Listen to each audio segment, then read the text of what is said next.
Everyone, welcome back to my channel. तो मैं चलिए आज आपको 14 नवंबर के द हिंदू में हमें क्या क्या पढ़ना है ये देखने वाले हैं। ठीक है, तो पहला हमारा एक ये है G20 समिट से रिलेटेड आया है, इसको पहले हम देखेंगे।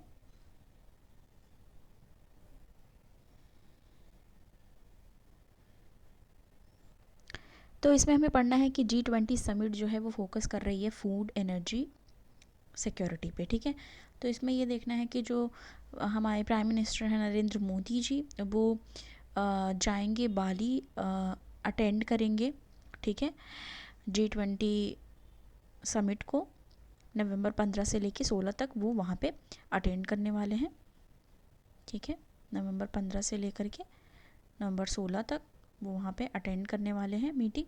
और इस बार जो है वो फोकस होगा फूड पे, एनर्जी सिक्योरिटी पे, और पोस्ट कोविड हेल्थ इश्यूज जो रहे हैं वो टॉप एजेंडा होंगे सेशन समिट के, जो इंडोनेशियन सिटी में हो रही है। ऑफिशियल्स ने कहा है कि Mr Modi will meet with several G20 leader, ये कि वो बहुत सारे G20 लीडर से वहाँ पे मिलेंगे। ठीक है, ऐसा वो इंफॉर्मेशन दे रहे हैं कि बहुत सारे जो G20 लीडर्स हैं उनसे मिलेंगे। और इसमें ये है कि पर ऐसा कुछ भी कंफर्म नहीं है, बट वो नॉट कंफर्म हु दे वर, ये नहीं कंफर्म है कि वो कौन होंगे, पर हाँ बहुत सारे लीडर से मिलने वाले हैं, ये चीज़ यहाँ पे बताई गई। और साथ ही मैंने ये शायद इस सेम डिस्कस कर चुकी हूँ मैं कि इसमें इंडियन कम्युनिटी से मिलने वाले हैं और विजिट पे, ये सारी बातें हम यहाँ पे डिस्कस कर चुके हैं। मुझे याद है कल वाले ही न्यूज़पेपर में शायद हमने इस पर डिस्कस किया था कि ये भी अभी कंफर्म नहीं है कि वो चाइना से जो प्रेसिडेंट है शी जिनपिंग उनसे मिलेंगे कि नहीं। ये सारी चीज़ें हमने यहाँ पे डिस्कस कर ली। हम आगे देखते हैं। यहाँ पे एक न्यूज़ कल वाली ही है, तो ये हम पहले डिस्कस कर चुके हैं। ठीक है, कि EWS से रिलेटेड हमने ऑलरेडी डिस्कस कर लिया है कल वाली न्यूज़पेपर में। फिर हम आगे आएंगे, यहाँ पे देखेंगे और हमारे जो एग्ज़ाम है उससे रिलेटेड कौन सा इम्पॉर्टेंट है उस पर हम फोकस करेंगे। एक ये यहाँ पे आया हुआ है new regulation for awarding PhD। तो ये जस्ट फॉर द नॉलेज जान लेना है कि अगर कहीं कोट करना हुआ एजुकेशन से रिलेटेड कहीं मेंशन करना हुआ तो वहाँ कर सकते हैं। यहाँ पे UGC ने नवंबर 7 को नोटिफाई किया यूनिवर्सिटी ग्रांट कमीशन ने standard and procedure PhD degree के लिए 2022 में इन्होंने ये चीज़ अभी रेगुलेट की है। तो उसमें है one of the notable change क्या लाया है कि इवैल्यूएशन एंड असेसमेंट क्राइटेरिया में, जिसमें क्या है जो अवार्ड ऑफ डिग्री है has waive the need to mandatory publish a research paper in peer reviewed journal. तो अभी ये जो मैंडेटरी था वो क्राइटेरिया जो था उसमें क्या लाया कि completely abolish the MPhil programme, और इसमें कम्प्लीटली अबॉलिश कर दिया है MPhil प्रोग्राम कि पहले MPhil करना है फिर PhD के लिए आप जा सकते हैं, ये कम्प्लीटली अबॉलिश कर दिया है। और जो फॉर्मर UGC चेयरमैन है, ठीक है, and UGC chairman and Ambedkarite Sukhdev जो हैं उन्होंने वेलकम किया है इस मूव को, बोला है कि जो मूव टू डिसकंटिन्यू किया गया है पब्लिश करने के लिए पेपर, जो जनरल्स आते थे उसमें पेपर पब्लिश करना पड़ता था, और lead poor candidate to pay the get published like their peers as well as put them a disadvantage as they wouldn't have contacts to get publish. ठीक है, तो उस ये सारी चीज़ों को बोला है कि अभी पब्लिश करने की ज़रूरत नहीं है। तो थोड़ी चेंजेस आई है न्यू रेगुलेशंस जो हैं PhD के लिए उनमें। अब यहाँ पे देखो एक ये हमारा इम्पॉर्टेंट है, वाई हैज़ फ्रांस एंडेड इस मिलिट्री ऑपरेशन इन साहेल। तो क्यों ऐसा हुआ कि जो फ्रांस है उसने एंड किया मिलिट्री ऑपरेशंस जो उसका साहेल में था। नवंबर 9 को जो प्रेसिडेंट हैं इमैनुअल मैक्रोन, उन्होंने अनाउंस किया एंड करना डिगेट लॉन्ग उनका जो ऑपरेशन जो बरखाने जो चल रहा था उनका अफ्रीका में, वहाँ पे अफ्रीका का रीजन है साहिल, वहाँ पे उन्होंने उस चीज़ को एंड पे कर दिया है। ठीक है, इसमें है कि उन्होंने ये चीज़ कहा कि our military support for African countries will continue, बोला कि हमारी जो मिलिट्री सपोर्ट है अफ्रीकन कंट्रीज़ को वो रहेगी, but according to new principle that we have defined with them, तो वो वहाँ पे किया। अब ये ऑपरेशन बरखाने है क्या, ठीक है, तो इसमें ये देखते हैं। बरखेन भी बहुत लोग बोलेंगे, या बरखाने, जो भी आपको सही लगे, प्रोनाउंसिएशन अपने हिसाब से वो कर सकते हैं। तो इसमें है कि फ्रांस बिगेन इस मिलिट्री ऑपरेशन इन साहेल, तो फ्रांस ने स्टार्ट किया था 2013 में, टाइटल दिया था ऑपरेशन सर्वल, ठीक है, दे दिया था टाइटल। अब इसमें क्या हुआ, लिमिटेड टारगेटिंग इस्लामिक एक्सट्रीमिस्ट जो थे उनका लिंक देखा गया था अलकायदा से, ठीक है, अलकायदा टेररिस्ट ग्रुप से लिंक देखा गया। उसमें ये हुआ कि वो क्या करना चाहते थे, कंट्रोल करना चाहते थे नदर्न माली को, माली रीजन जो है उसको कंट्रोल करना चाहते थे। फिर इसमें 2014 में जो मिशन है इसका, उसको स्केल अप किया और उसको रीनेम किया, मतलब उसका नाम को चेंज किया और रख दिया ऑपरेशन बरखाने, ठीक है। और एम इसका क्या रहा है, इसका एम रहा है काउंटर टेररिज्म, ठीक है, इसका एम रहा है जो ये बनाया गया है इनिशिएट, मतलब इन्होंने जो लाया ऑपरेशन उसका। लोकल आर्म फोर्सेस प्रिवेंट करना insurgents non state arm group से अक्रॉस साहिल रीजन, ये काम था। अराउंड 4500 फ्रांस पर्सनल ने डिप्लॉय किया था local joint counter terrorism force को, तो 4500 फ्रांस पर्सनल ने जो वहाँ डिप्लॉय किए गए थे और उन्होंने ज्वाइन किया था, जॉइंट थे वो काउंटर टेररिज्म फोर्स से जॉइंट थे वो, और वो वहाँ पे डिप्लॉय थे, वहाँ पे अपनी जो भी ड्यूटीज़ है वहाँ पे वो कर रहे थे। तो ये हमें इसके लिए जानना है साहेल रीजन को, ऑपरेशन जो है ये मैंने हाईलाइट भी करा है, ऑपरेशन बरखाने, ठीक है, और पहले उसको क्या कहते थे वो, ये सारी चीज़ें हमको याद रखनी है, ठीक है। फिर हम आगे आ जाएंगे। ये हमारा एक इम्पॉर्टेंट फिर से निकल के आया, our data localisation requirements necessary and जो है प्रोपोर्शनेट, ठीक है, क्या डेटा लोकलाइजेशन की जो रिक्वायरमेंट्स है वो नेसेसरी है और प्रोपोर्शनेट है, इसमें हम देखेंगे। तो इसमें है the importance and use of data in today technology driven world is immense, understood by both government and business alike, ठीक है।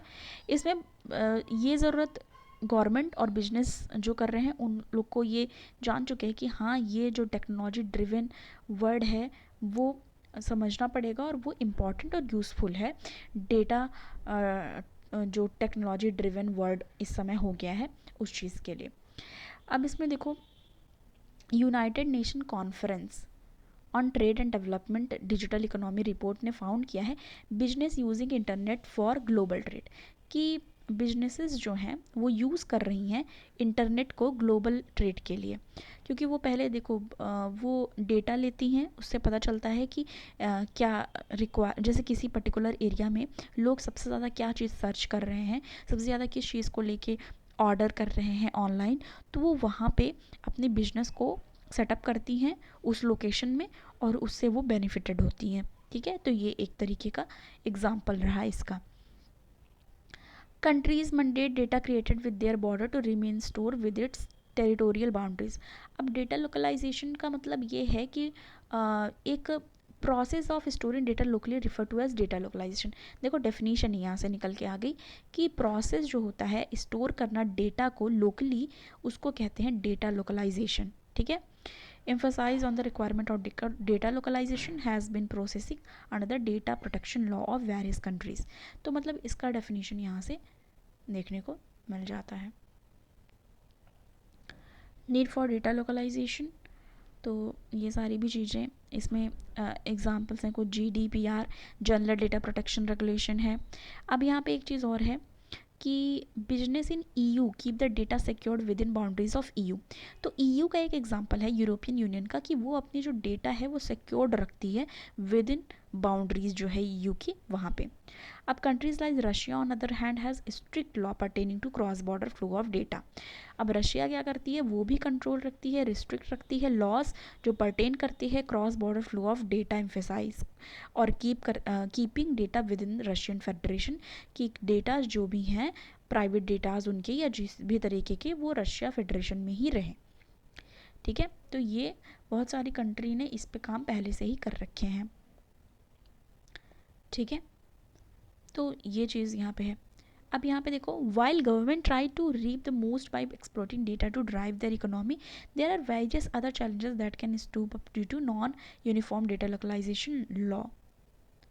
ठीक है, बहुत सारे एस्पेक्ट इसके निकल के आते हैं, क्या क्या जो चीज़ें हैं हो सकती हैं। अब देखो, effective data localisation framework place करके ऑब्जेक्टिव क्या रखना, अंडरटेक डिफरेंट गवर्नमेंट, रीअसेस करना। ठीक है, तो ये सारी चीज़ें बताई जा रही हैं। और फिर इंडिया की बात करें तो India one of the most powerful market है टर्म्स ऑफ डेटा क्रिएशन। तो इंडिया की यहाँ पे बात हो रही है।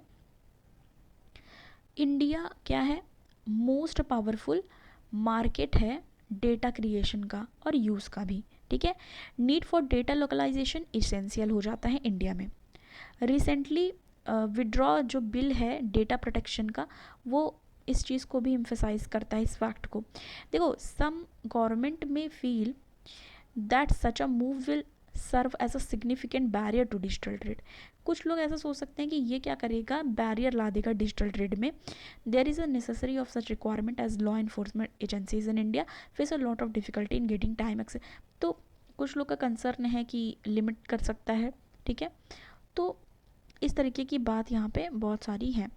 मल्टीपल स्टेक होल्डर अप्रोच की भी बात की गई है। ठीक है, तो डेटा लोकलाइजेशन क्या कर, rather enforcing strict measure on data localisation could restrict trade and innovation. Trade and innovation को बढ़ाया जा सकता है। अब साइबर क्राइम्स जो हैं वो सारी चीज़ें देखो, अब it will be become increasingly troublesome. ये ट्रबल का कारण हो सकता है सॉल्व करना jurisdiction issues in case of cyber crimes. Cyber crimes है, अब देखो डेटा के जरिए, इंटरनेट के जरिए, ऑनलाइन के जरिए हम बहुत सारी कंट्रीज से कनेक्ट होते हैं। तो अगर किसी भी टाइप की साइबर क्राइम्स होता है तो उसमें बहुत ज़्यादा टाइम लग जाता है कि कौन किस कंट्री में बैठ के क्राइम कर रहा है, तो उसलिए उसका दायरा बहुत बढ़ जाता है, इसलिए रिजॉल्व जल्दी हो नहीं पाता और कई बार तो नहीं भी हो पाता। तो इसमें है online defamation which rely heavily on international cooperation between countries. उसमें क्या करना पड़ता है, इंटरनेशनल कोऑपरेशन करना पड़ता है विद इन कंट्रीज़, और ये डिफ़िकल्ट और एक्सपेंसिव प्रोसीजर हो जाता है, इसलिए कई बार तो लोग इसको नेगलेक्ट भी कर देते हैं। यहाँ पे एक नया टर्म आया है, ये ग्लोकलाइजेशन। ठीक है, ये मेथड आया है। तो यहाँ पे अगर आप ये टर्म से देखो तो दो चीज़ यहाँ पे हाईलाइट हो रही है। ग्लो मतलब ग्लोबलाइजेशन, ठीक है, प्लस लोकलाइजेशन। ठीक है, दो चीज़ें यहाँ से निकल के आती हैं। ये अप्रोच जो है एक मेथड है डिजिटल स्पेस के लिए, और जिसमें लॉ को क्या करा जा सकता है, हार्मोनाइज्ड किया जा सकता है ग्लोबली, और अटेंशन कहाँ पे ला सकते हैं, लोकल इंटरेस्ट पे, कि लोगों का लोकल इंटरेस्ट लोकली क्या है। ठीक है, और यहाँ पे एक चीज़ और भी है, ज़रूरत है डेटा लोकलाइजेशन की, कि ये इम्पॉर्टेंट है एक्सेस करना सिक्योरिटी जो है डोमेस्टिक सिस्टम की। ठीक है, सेंसिटिव डेटा जो है वो लीक ना हो। तो इन सब के पर्सपेक्टिव से ये सारी चीज़ें इम्पॉर्टेंट हो जाती हैं और बहुत ज़्यादा इम्पॉर्टेंट है डेटा लोकलाइजेशन, और डेटा को लोकलाइज करने की बहुत ज़्यादा ज़रूरत है। आगे देखेंगे, एक यहाँ पे एक और आया है जो कि इम्पॉर्टेंट है, extra regional fishing fleet presence in Indian ocean. Navy ने ये चीज़ बोली है, तो ये भी ध्यान देने की ज़रूरत है।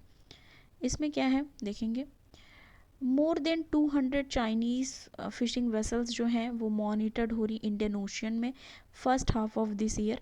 तो ये थोड़ा ज़्यादा ही, इसमें पहले मेन देख लेते हैं क्या क्या है। इलीगल, अनरिपोर्टेड और अनरेगुलेटेड ईयू फिशिंग जो है उसको लेके यहाँ बात हो रही है। Economic zone, exclusive economic zone की बात हो रही है। ठीक है, और यहाँ पे कुछ चीज़ें हैं जो कि इसमें क्लियरली मेंशन है, वो हमें ध्यान में देनी है, तो हम इसको शॉर्ट नोट में डिस्कस करेंगे क्योंकि अभी हमारा बहुत लंबा हो जा रहा है वीडियो। एक चीज़ और है, इसमें क्वाड भी है, क्वाड का भी रोल हो रहा है।